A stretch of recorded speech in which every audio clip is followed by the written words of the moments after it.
Hello, my name is Christine Colosso. I'm going to present a preview of Chapter 2, Classical Approaches from Katherine Miller's Organizational Communication Approaches and Processes. Now, before the Industrial Revolution, most work was conducted by individuals or in small groups.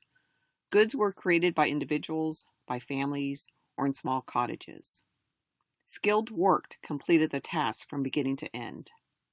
Early 20th century scholars and consultants were trying to make sense of these new organizational forms, to provide businesses and industries with advice about how to best organize in light of these new developments. A number of theories gained attention during this period. As we were moving to an industrial society, it was not surprising then that a machine metaphor is central to classical organizational theories. Think about it. Look at a car, for instance. Every part of that car has a certain function, specialization. Spark plugs are responsible for igniting the explosive that drives the piston.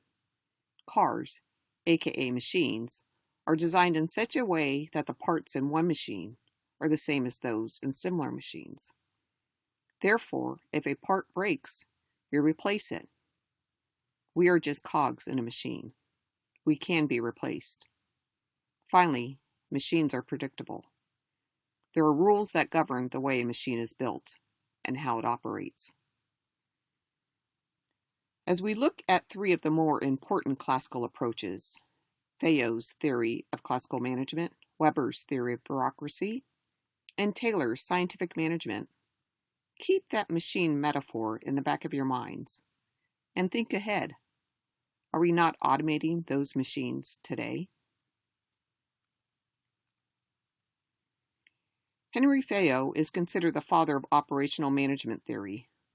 Two aspects of his theory that have been particularly influential are his considerations of the elements of management and the principles of management. In other words, what managers should do and how management can best function. Managers should plan, organize, command, coordinate, and control. And management can be best functioned in an organization that is highly structured. Top-down hierarchy, there's a unity of command and unity of direction.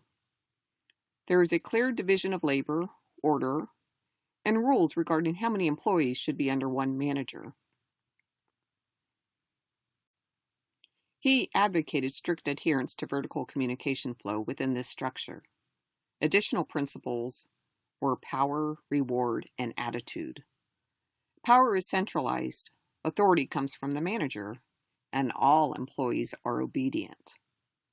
Employees would be rewarded for their work. Employees should be treated justly and guaranteed sufficient time to achieve maximum performance. But too much time on the job can be counterproductive. Company comes first, all for one and one for all. Next, we have Weber's theory of bureaucracy, which is simply characterized by a hierarchy of authority, a division of duties, strict rules of operation, and documentation of actions performed. Just put yourself in line at the DMV. Just think about filling out forms. No per se person is in charge. The power is based on rational application of rules developed through reliance on information and expertise. This is how it is just done.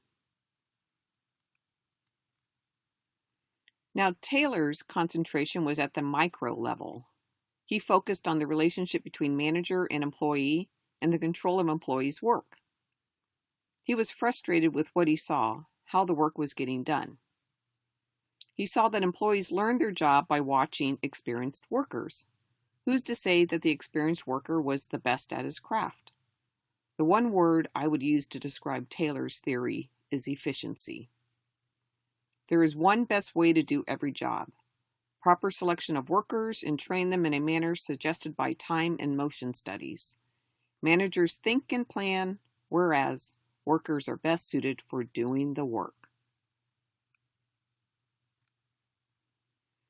So what about communication with these classical approaches? What do you think was talked about?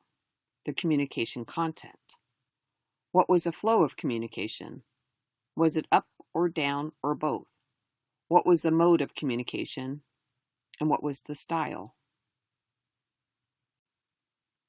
I will leave you now to read Chapter 2 in Katherine Miller's Organizational Communication Approaches and Processes. Take care.